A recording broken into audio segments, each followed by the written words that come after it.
அவுதுல்லாஹி மினஷ் ஷைத்தானிர் ரஜீம். பிஸ்மில்லாஹிர் ரஹ்மானிர் ரஹீம். அன்பார்ந்த நேயர்களே, பாலஸ்தீன மீட்பு போர் என்று வருகின்ற போது 950 நாட்களை கடந்து வந்து கொண்டிருக்கிறோம். இதில் ஏற்பட்ட பல்வேறு அடுத்தடுத்த நிகழ்வுகளில் ஈரான் மீது தாக்குதல், மனித இனத்தின் விரோதிகளாகிய இஸ்ரேலும் அமெரிக்காவும் நடத்தியது. அதிலிருந்து அமெரிக்கா நான் எல்லாத்தையும் வென்று விட்டேன் என்று சொல்லிவிட்டு எல்லாத்திலையும் தோற்றுவிட்டு ஹர்மூஸ் பகுதிக்கு வந்தது. இப்போ ஹர்மூஸ் பகுதி முழுமையாக ஈரானுடைய கட்டுப்பாட்டுக்குள் வந்துவிட்டது. யூரோப்பியன் யூனியன் சொல்லக்கூடிய ஐரோப்பிய ஐக்கிய நாடுகள் ஒன்றியம், அந்த நாடுகளெல்லாம் இப்பொழுது ஈரான் வைத்திருக்கக்கூடிய அந்த நடைமுறைகளை பின்பற்றி தங்களுடைய கப்பல்களை அனுப்புவதற்கு தயாராகி வந்துவிட்டன.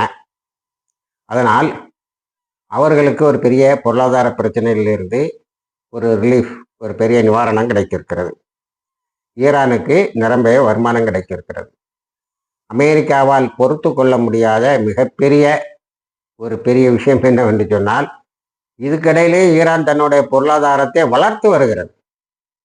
அதனுடைய வழிமுறைகளெல்லாம் நான் சொல்லியிருக்கேன். சைனா வழியா, பாகிஸ்தான் வழியா, இது வழியெல்லாம் அது தன்னுடைய வியாபாரத்தை பெருக்கி கொண்டது.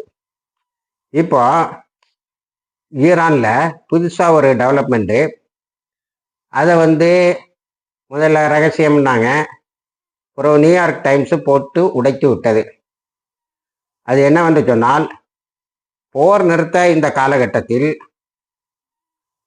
ஈரான் ஒரு பெரிய வேலையை செய்திருக்கிறது. மினிமம் இடங்களை, மிக குறைவான இடங்களை அமெரிக்காவினுடைய தாக்குதலும் இஸ்ரேலுடைய தாக்குதலும் அவங்களுடைய மிசில் சைட்டுன்னு சொல்லக்கூடிய ஏவுகணை தளங்களை தாக்கியிருந்தன. அவற்றையெல்லாம் சரி செய்து விட்டார்கள். இப்பொழுது ஏவுகணையில் பழைய பலத்தை விட, முந்தைய பலத்தை விட அதிகமான பலத்தை பெற்றுக்கொண்டார்கள். இது ஒன்று. அடுத்தது,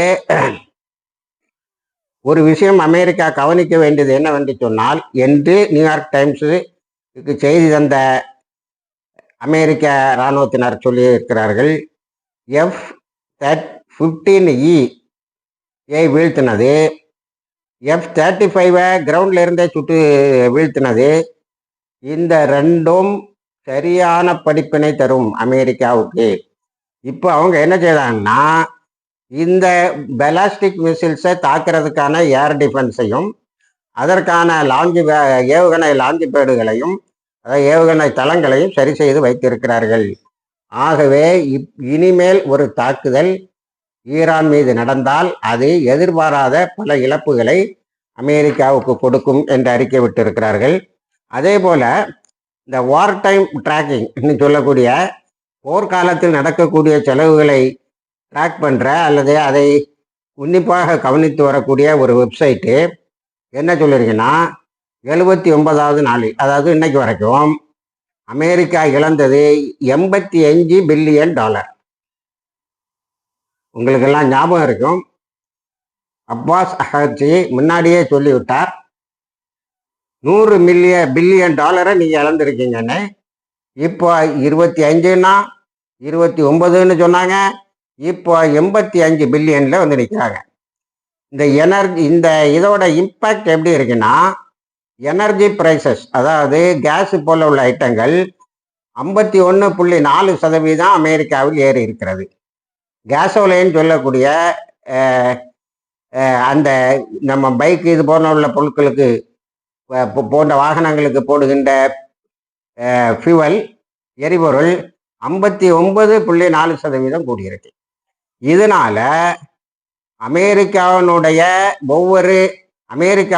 குடிமக்கள் $42 பில்லியன் அளவுக்கு தங்கள் மேல் சுமையை ஏற்றி கொண்டார்கள், அல்லது அதிகமாக செலவழிச்சாதான் வாழ முடியும்னு நிலை.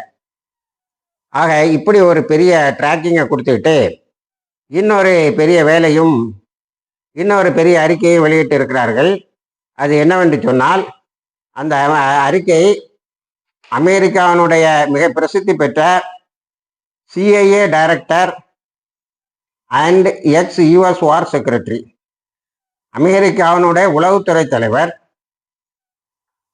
இதற்கு முன்னால் அமெரிக்காவினுடைய டிஃபென்ஸ் மினிஸ்டர், அவங்க அப்படிதான் வார் செக்ரட்டரி அப்படி இப்படின்னு தான் சொல்லுவாங்க, லியோன் பெனிட்டா என்பவர் அந்த அறிக்கையை சமர்ப்பித்து இருக்கிறார்.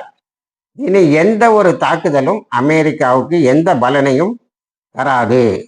ரெண்டாவது, டிப்ளமேட்டிக்கா அமெரிக்கா ஜெயிக்கணும்னா இப்போ ட்ரம்ப்புடைய எடுபடிகளாக பேச்சுவார்த்தைக்கு சொல்லுகின்ற விட்காஃபும் கௌசரும் பதவியிலிருந்து நீக்கப்பட வேண்டும். இந்த ரியல் எஸ்டேட் ஓனர்கள் 2 பேரும் போனோம்னா எதுவுமே நடக்காது அப்படின்னு சொல்லிட்டாங்க. இப்போ யுஏஇ என்ன சொல்லியிருக்கீங்கன்னா, எங்களுக்கு அமெரிக்காவினுடைய பாதுகாப்பு வேண்டாம், ஈரானுடைய பாதுகாப்பு வேண்டாம், எங்கள் எல்லா தாக்குதலையும் நாங்கள் தடுப்போம்னு. அதோட இங்கே இஸ்ரேலில் இருந்து யாரும் வரலைன்னு சொல்லியிருக்கு. நம்ம 2 நாளைக்கு முன்னாடி உள்ள காணொலியில் சொன்னோம். நத்தியானுவும் இன்னும் சில அதிகாரிகளும் போர் நடந்து கொண்டு இருந்த நேரத்தில் ஐக்கிய அமீரகத்துக்கு சென்றிருந்தார்கள் என்று.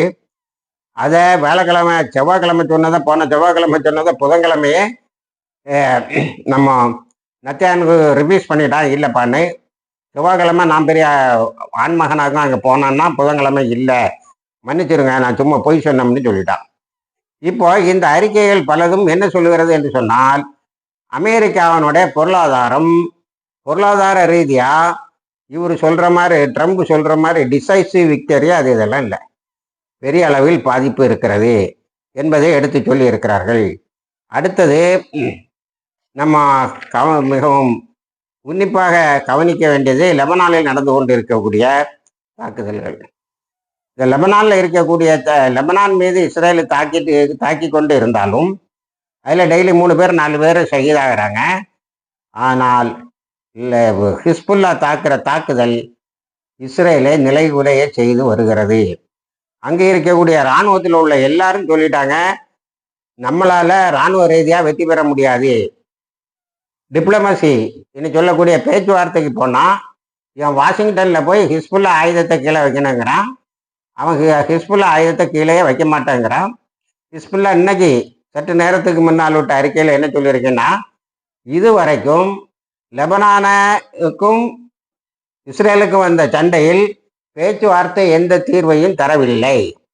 நாம் 1982 இருந்து இஸ்ரேலிய இராணுவத்தை அடித்து விரட்டின பிறகுதான் இங்கே மக்கள் அமைதியாக வாழ முடிந்தது.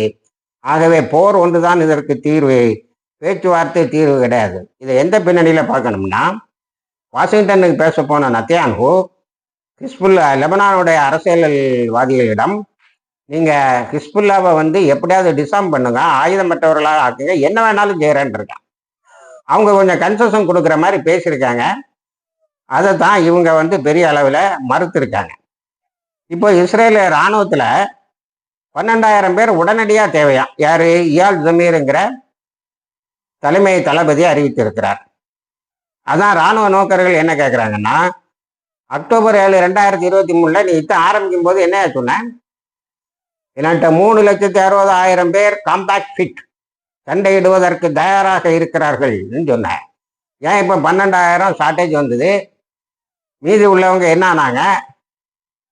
அடுத்தது 8,000 தான் சொன்ன ஒரு வாரத்துக்கு முன்னாடி. அதுக்கு பிறகு 3 நாள் கழிச்சு 10,000 பேர் தான் வேணும்னா இப்போ 12,000 பேர் வேணுங்கிற. அப்போ இந்த 3,60,000 பேர் என்ன ஆனாங்க? அப்போ போராளிகள் குழுக்களும் இதர நடுநிலையாளர்களும் சொல்வது போல லட்சக்கணக்கானவர்கள் காயம்பட்டும், லட்சக்கணக்கானவர்கள் இறந்தும், பைத்தியம் பிடிச்சும், பெர்மனன்ட்லி டிசேபிள்டு, தனியாக அவர்கள் நிரந்தரமாக எதுவும் செய்ய முடியாதவர்களாக ஆகிவிட்டார்கள் என்பதும் உண்மைதான் என்பதை ஏற்றுக்கொள். இப்போ லெபனான் ஃப்ரண்ட்டுக்கு நமக்கு தீர்வே இல்லாமல் இருக்கிறது. அதற்கு உடனேயே பேச்சுவார்த்தைகள் வழியாக ஒரு முடிவை நீ கொண்டு வரவில்லை என்று சொன்னால் இஸ்ரேல் மக்கள் இனி நிம்மதியாக வாழ முடியாது. அதை இராணுவ வல்லுநர்கள் என்ன சொல்கிறார்கள் என்று சொன்னால், இஸ்ரேலுக்கு இருக்கப்பட்ட மிகப்பெரிய நெருக்கடி என்னன்னா, சியோனிசம் தோத்து போச்சு. தங்களுக்கு ஒரு நாடு வேண்டும் என்று விரும்புபவர்கள் ஒரு நாட்டை பெறலாம் என்று அன்று தியோடர் ஹெர்சில் ஆரம்பித்தது. அதன் பிறகு நாம் பல்வேறு தகுதிட்டங்கள் வழியாகவும் இந்த நக்பால அதெல்லாம் நினைவு கூர்ந்தோம். நாம் நக்பாவுக்குன்னு போட்ட அந்த காணொலியில் நாம் அன்றைக்கு 8,00,000 பேரை வெளியே தள்ளனா உண்மைதான். ஆனால் அன்னைக்கு உருவா எல்லாரோட தகவலையும் எடுத்துட்டு இது ஒரு மூமெண்ட், அவங்களோட சந்ததிகளை மீண்டும் கொண்டு வருவோம்னு. அப்போ நம்ம கணக்குப்படி 1914 இருந்தே தொடங்கி ஏறத்தாழ ஒரு 122 12 வருஷமாக இதை நடத்தி கொண்டு இருக்கிறார்கள் இந்த பெரிய இன சுத்திகரிப்பை. ஆனால் அவர்களால் முடியவில்லை. எந்த அளவுக்கு முடியவில்லை என்று சொன்னால், இன்று சர்வதேச உலகத்தில் காலகாலமாக இஸ்ரேலுக்கு உதவி செய்து கொண்டிருந்தவர்கள் எல்லாம் அதற்கு எதிராக மாறியிருக்கிறார்கள். ஆக இப்போ தளர்ந்து போச்சு இஸ்ரேலுடைய படை, பெரிய அளவில் அழிஞ்சு போச்சுதே. இப்போ எங்களுக்கு நிம்மதி வேண்டும் என்று கேட்கக்கூடிய மக்கள் நாம் வாழ்ந்து கொண்டு இருப்பது பாலஸ்தீன மக்களின் பூர்வீக குடிகள். 78 ஆண்டுகளாக நமது குழந்தைகளுக்கும் நமக்கும் சொல்லித்தரப்பட்ட கல்வியில் இது நமக்கு தேவன் வாக்களித்த பூமி என்பது பொய் என்பதை தெரிந்து கொண்டார்கள். அதனால் அவர்கள் ஒரு குற்ற உணர்வோடு அங்கே இருந்து வெளியேறி கொண்டு இருக்கிறார்கள் என்பதுதான் உண்மை. காசாவுக்கு வருவோம் என்று சொன்னால் நேற்று 3 பேரை ஷஹீதாக்கியிருக்கான். போர் நிறுத்தம் செயலில் இருப்பதாக கணக்கு. லெபனான்ல 45 நாள் போர் நிறுத்தத்தை எக்ஸ்டெண்ட் பண்ணியிருக்கான். ஆனால் நேற்று 3 பேரை கொண்டு இருக்கான். அப்போ போராளிகள் குழுக்கள் ஒன்றை தவிர இதுக்கு வேறு வழி இல்லை என்று சொல்லி இருக்கிறார்கள். ஒருபடி மேலே போய் ஈரானுடைய அதிகாரிகள் நாங்கள் கவனிச்சுட்டு தான் இருக்கோம், இஸ்ரேலை சர்வதேச உலகம் தடுக்கவில்லை என்று சொன்னால் நாங்கள் தடுக்க வேண்டியது வரும், ஹூத்தீஸ் நாங்களும் தயாராக இருக்கிறோம் என்று அறிக்கை விட்டிருக்கிறார்கள். நேற்று ஒரு MQ-9 ரீப்பர் வேவு பார்க்க வந்ததை இஸ்ரேல் அமெரிக்காவுடைய MQ-9 சுட்டு தள்ளியிருக்காங்க. அந்த பின்னணியில் அறிக்கை விட்டு இருக்கிறார்கள், பாலஸ்தீனத்தில் மேற்கரையிலெல்லாம் என்ன நடக்கிறது என்பதை நாங்கள் கவனித்து தான் வருகிறோம் என்று. அத்தனையும் சேர்த்து பார்க்கின்ற போது மேற்கரைக்கு மிகப்பெரிய அதிகாரியாக காட்டிக்கொண்ட பாலஸ்தீன லிபரேஷன் ஆர்கனைசேஷன் உடைய தலைவர் முகமது ஃபத்தா அப்பாஸ் முற்றாக புறக்கணிக்கப்பட்ட அந்த இயக்கத்தின் தலைவர் இல்லை என்று ஆக்கப்பட்டு விட்டார். அவர் உலகமெங்கும் இருந்து தன்னை தான் பாலஸ்தீன மக்களுக்கு பிரதிநிதி என காட்டிக்கொண்டு அவரை அப்படி காட்டிக்கொள்வது ஐரோப்பிய நாடுகளுக்கு வசதியாக இருந்தது, அவர்களுடைய கைப்பாவியாக எடுபிடியாக இருந்தார். இப்போ அது பெரிய அளவில் அவர் புறந்தள்ளப்பட்டிருக்கிறார்.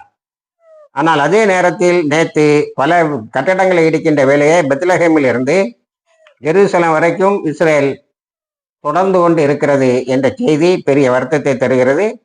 அமெரிக்கா இன்னொரு யுத்தத்துக்கு தயாராவதை அங்குள்ள மக்கள் 89 விழுக்காடுகள் எதிர்த்து இருக்கிறார்கள். இந்த யுத்தம் இல்லீகல் வார்னு அமெரிக்காக்காரங்க சொல்லாங்க, சட்டத்துக்கு புறம்பான யுத்தம். ஈரானை தாக்கியதில் ட்ரம்ப் ஒரு பெரிய தவறை செய்து விட்டார் என்று சொல்லி இருக்கிறார்கள். இன்னொரு முறை தாக்கினால் அமெரிக்கா பேரழிவுகளை சந்திக்க வேண்டியது வரும். நேற்று ஈரான் ஒரு அறிக்கை விட்டு இருக்கிறது, இந்த கடல் முற்றுகை என்பது an act of war, அதுவும் போரின் ஒரு பகுதி என்று எடுத்துக்கொண்டோம் என்று சொன்னால் நாங்கள் திருப்பி தாக்கிற எல்லா உரிமையும் எங்களுக்கு உண்டு என்று சொல்லி இருக்கிறார்கள். அமெரிக்க கப்பல்கள் பீதி வயப்பட்டு இருக்கின்றன. இணைந்திருங்கள், எல்லா தகவலையும் தருகிறோம். வாஹிர் தவானா அல்ஹம்துலில்லாஹி ரப்பில் ஆலமீன்.